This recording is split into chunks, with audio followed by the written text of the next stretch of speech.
I gotta ask you this, man. I know it's been a couple weeks, man. What you feel about that Shannon Sharpe live, man?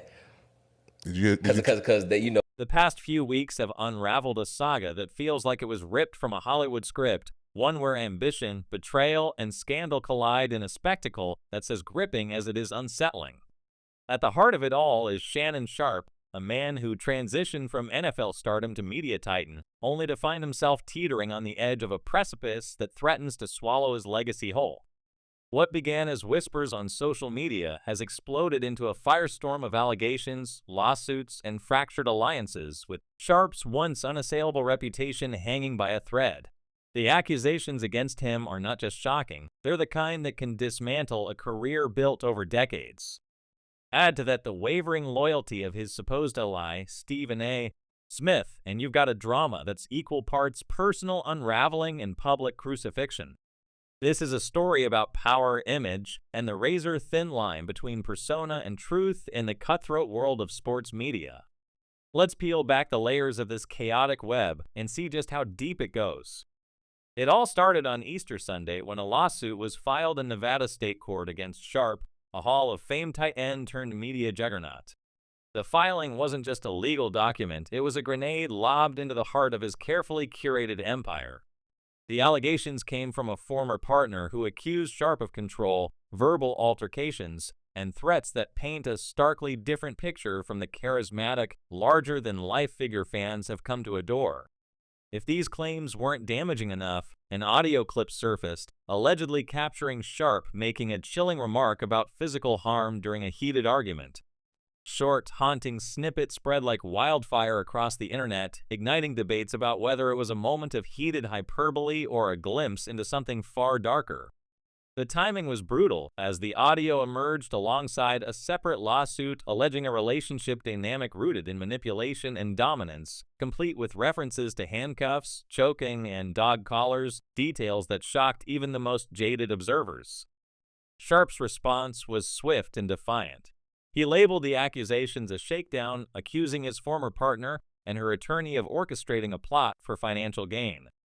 His legal team released text messages they claimed depicted a consensual, even playful relationship, hoping to douse the flames of controversy.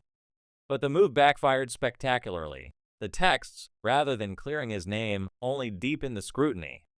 They suggested a dynamic that, while perhaps consensual on paper, was laced with power imbalances and behaviors that many found troubling.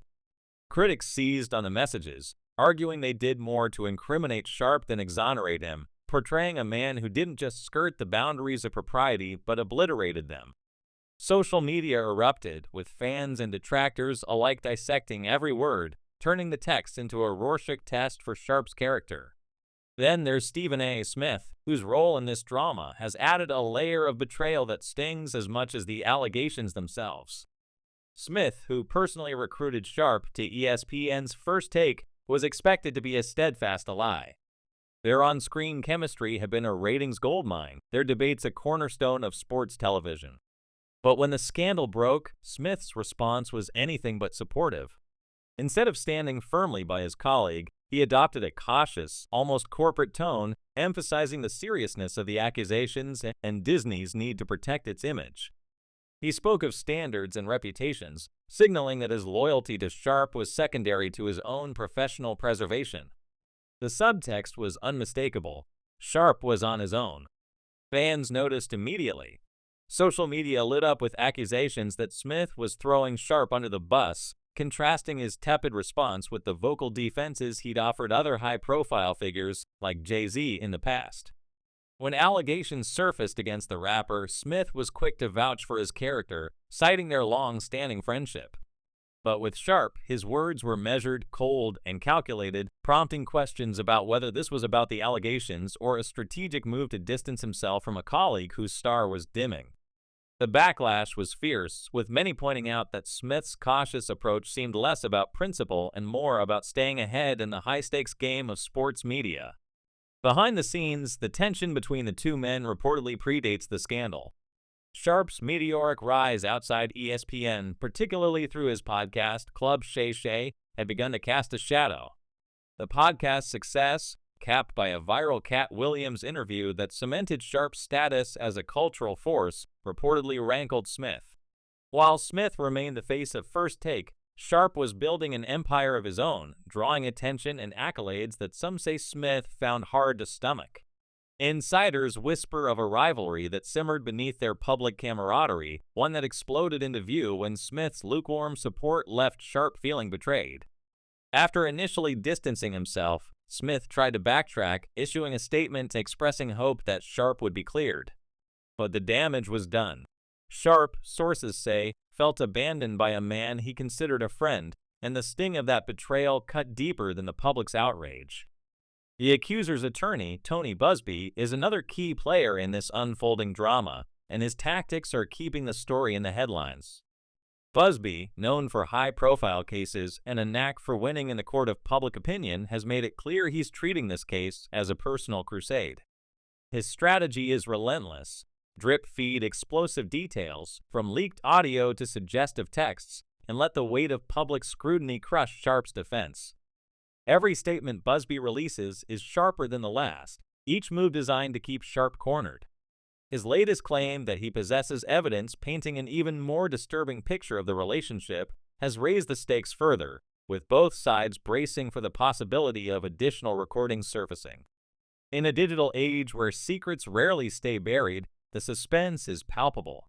Sharpe's decision to step away from ESPN, framed as a move to focus on his legal battles, has only fueled the narrative that he's on the ropes. Critics have spun the hiatus as an admission of guilt, while supporters argue it's a strategic retreat to regroup. Either way, the industry is watching closely, and the whispers are growing louder. Brands that once clamored to align with Sharpe are now reassessing their partnerships, wary of the toxic cloud hanging over his name. ESPN executives, reportedly furious about the negative attention, are said to be weighing whether Sharpe's presence on First Take is worth the headache. Some insiders suggest the network is already planning a clean break, one that minimizes further embarrassment, while quietly ushering Sharpe out the door. The public's role in this saga is just as critical, turning social media into a battleground where hashtags for and against Sharpe trend in waves. Fans who once idolized him are grappling with a moral dilemma, torn between loyalty to the man they admired and the growing chorus demanding accountability. Meanwhile, skeptics argue the entire scandal is a coordinated takedown, a smear campaign aimed at toppling a man at the peak of his career. The discourse is chaotic, with every tweet, post, and viral clip adding fuel to the fire. Some are even digging into Sharpe's past, unearthing old allegations, like a 2010 temporary restraining order filed by a woman who accused him of sexual assault, later dismissed, that are now being re-examined with fresh scrutiny. The sheer volume of these stories, whether substantiated or not, is enough to make anyone question whether there's a pattern beneath the surface.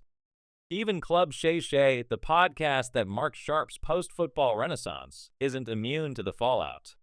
Fans are combing through old episodes, scrutinizing offhand remarks and jokes that once seemed innocuous but now feel loaded in light of the allegations. The irony is brutal. Sharpe's own words, recorded for millions, are being weaponized against him, each soundbite a potential nail in the coffin of his credibility. The podcast, once a beacon of his authenticity, is now a liability, his candid nature turned into a double-edged sword. The ripple effects extend far beyond Sharpe's immediate circle, casting a shadow over the sports media landscape. Networks, sponsors, and athletes are watching closely, knowing the outcome of this scandal could set a precedent for how similar cases are handled. The stakes are enormous, not just for Sharpe, but for an industry that often prioritizes profit over principle.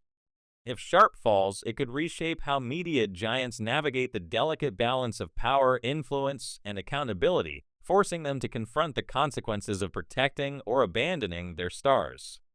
On a personal level, the toll on Sharpe is becoming impossible to ignore.